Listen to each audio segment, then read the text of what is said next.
Hey, good morning, Illinois. State Representative Darren Bailey from the 109th District here in my office at 228N in the Stratton building. It's looking like the weather here in Illinois is proving to be about as consistent as politics are in Springfield. So it was quite a, we were expecting the rain. I wasn't necessarily expecting the cooler temperatures. So anyway, as the week begins to kick off here in Springfield, it looks like it's going to definitely be another roller coaster ride for taxpayers in Illinois. So it's going to be interesting to see what transpires. So thank you very much, everyone, for logging in this morning. Good morning to y'all. I want to update you on a few items that are taking place right now. First of all, right now as we speak, you can log in to ilga.gov and you can check the audio video on the home page, and it'll take you to the committees that are taking place. So here in a little bit, you can click on in C1 in the Stratton building, and Judicial Criminal are having their hearings this morning. So in Judicial Criminal, there's a bill, Senate Bill 1966. So that's this, the FOID Card legislation has a lot of these bills now are kind of reviving, coming back to life. This is in the Senate form, what we were concerned about and basically killed earlier in the House. And this is regarding the FOID card. They're wanting to change the FOID card fee from $10 to $50. They're wanting to take the length of the FOID card from 10 years back to 5 years, and they are wanting to make it mandatory to have fingerprints at your expense that you would have to send in order to acquire a FOID card. So that's taking place. That's audio only. You can click in on that at ilga.gov and scroll down, and you'll see the audio visuals on the House side. Click on that, and then that'll take you throughout this morning. There will be several committees meeting, and you can kind of see and hear what's going on. Another bill we're concerned about, a House Bill 2495. Man, I'm so proud of the state of Alabama for banning abortion. This is just, it's murder. I don't know how else to describe it. However, one of the repercussions of that is that a lot of the pro-choice people saw that as threatening, and then began to get active here in Illinois. So House Bill Representative Chris Welch has kind of been on the forefront of reviving this bill. This is the women's health care bill to protect and to expand abortion to make it basically full term here in Illinois, which would actually be a travesty. So keep that keep that in your considerations. We'll keep an eye on that, see where that goes. The progressive tax, the Senate Joint Resolution Constitutional Amendment, that's coming at us. That's picked up steam. So this bill, this resolution, it will need 71 votes in the House. There's 74 Democrat representatives, and there are 44 Republican representatives. So if we can knock off at least 4 of those, we can protect this progressive tax from coming to a vote. I really believe that if it does pass, that it'll be on the ballot. It'll be on the 2020 November ballot. So surely with the education and the facts that'll be coming down the line, I think people will wise up and wake up and realize that this is it's a bad deal. It's just a license for Illinois politicians to steal from you. And I mean, that's exactly what it is. So we need to be very concerned about this. Other than that, we're looking at, the list of what the Democrats propose to tax just continues to grow. So we're looking at a gambling tax. We're looking at recreational marijuana, and the whole proposition behind that is the tax revenue. We're looking at new taxes on cigarettes and alcohol. Of course, the bag tax is still out there. Now we've been hearing recently your internet streaming taxes, your Dish and DirecTV networks, they're wanting to tax that. And we've got something new. We've got an insurance claim tax. So any claim, any claim that's made in the state of Illinois now potentially would be taxed under this. And of course, you've heard of the rainwater tax. You know, a lot of municipalities and big, large buildings that collect runoff and the water goes into the sewage system. That's still being floated. So it's just these guys. So I encourage you.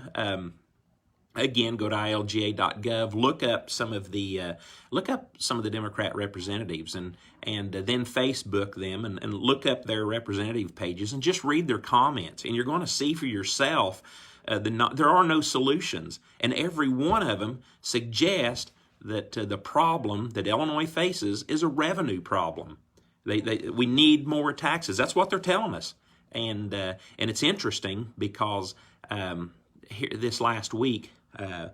Over the weekend, many people, Republicans and Democrats alike, kind of put on Facebook a poll. Do you agree that? And the main thing they were asking was this capital bill that's potentially coming up. And do you agree that? And that's where the gas tax, that's where your license plates, registrations, and your license fees will all be increased for a $41 billion capital program to start this new program to repair our roads and build new buildings and bridges, which we need. But again, we should have been doing this over the last 20 years, and we weren't. We can begin doing that in a small way now if we were to reprioritize our budget. But can't get the other side to agree like that. So many people, it was interesting because most of the downstate surveys that I noticed, it's kind of interesting because they were mostly like 90% no and 5 to 10% yes. Whereas in Chicago, most of the polls that I saw, 60% yes and 40% no, sometimes 70-30. And I found that very interesting because that tells me that the people up there, they're feeling the pinch, and that's a good thing. So, and it's interesting. So I guess what I'm asking you to do is go and look and read through some of these comments. And there are people with some common sense values like us in the Chicago area. They're just not being heard. And as they express their frustrations, they're being told by their legislator that, we have a revenue problem. We have to develop new taxes. That is our only way out. So that is a dangerous message for Illinois. It's a false message. I still contend, I'm concerned about this, talk of us having a balanced budget. We do not have a balanced budget. We are part of the budget right now, even currently, is a backlog of debt a few years ago that took on a $10 billion worth of debt, and now we're paying that back slowly. And so we've got a ways to go to get out of this mess that we're in. So, but as long as we continue to speak up, speak out, speak to our representatives, get involved like you've been doing with these witness slips, we can do this. If we can't get this figured out in the next few years, the federal government's probably going to come in and figure it out for us. And at that point in time, it's going to be a bad deal for everyone, people who are currently drawing their pensions and everyone else who is paying taxes. It's not going to be pretty. So the only other thing that I wanted to bring up, anytime you have an issue, a situation, make sure and make me aware of it. Don't assume that I know anything. I want to do a shout out for Dr. Jill Andrews at Kitty College in Fairfield. Man, she has been a trooper. We're seeing, daycare in Illinois. Maybe you've noticed this if you're having a hard time finding a provider. She runs an exceptional facility there in Fairfield, and the laws and the regulations, man, they're making it terribly tough. And this is just an example of Illinois. Illinois creates mandates. They tell you how you need to do your work. They're doing this with hospitals. They're doing this with nursing homes, but they're especially doing this. This is becoming a crunch time for Kitty College for these daycare centers. And then they turn around and they pull the funding. They don't they pull they don't give you what they basically promised that they would give you. So that's with daycare. That's what's happening. DCFS has came in and made staffing requirements. They've told you have to have this kind of education. Well, as they pull the funding back from the daycare centers, these people are able then to go to, because they've also lowered the standards at our public schools, so a lot of the daycare providers can then go to the public school and get a part-time job or an aide position or a sub-teaching position there. So there's some issues there with state government that kind of overlapped and made for a not a pleasant situation. So we're going to have to kind of work through that. So I just wanted to give Jill a shout out because, man, she's constantly sending me information and keeping me up to date and abreast of what the problem is, and it's not an easy fix.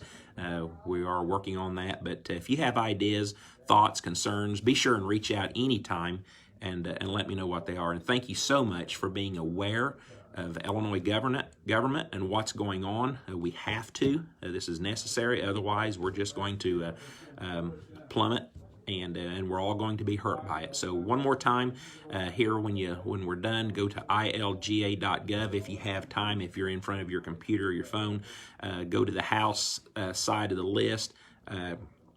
Click on audio visual, and then right now as we speak in the Stratton building C1 is there is testimony taking place with Senate Bill 1966, which is the FOID Card bill, and it's just another chip away at the crack that of fighting and regulating our Second Amendment rights. So thank you so much for logging in. You can call me anytime. Call my office at Louisville, 618-665-4109. If you have situations, problems, if you need help with anything, if you have questions, maybe you've got ideas, call us anytime. In the meantime, tell your friends about this Facebook site, and let's get people involved. Let's get people energized, and let's save this. Let's restore this great state and get it back to its former greatness. So thank you. God bless you all, and have a wonderful day. I'll talk to you later.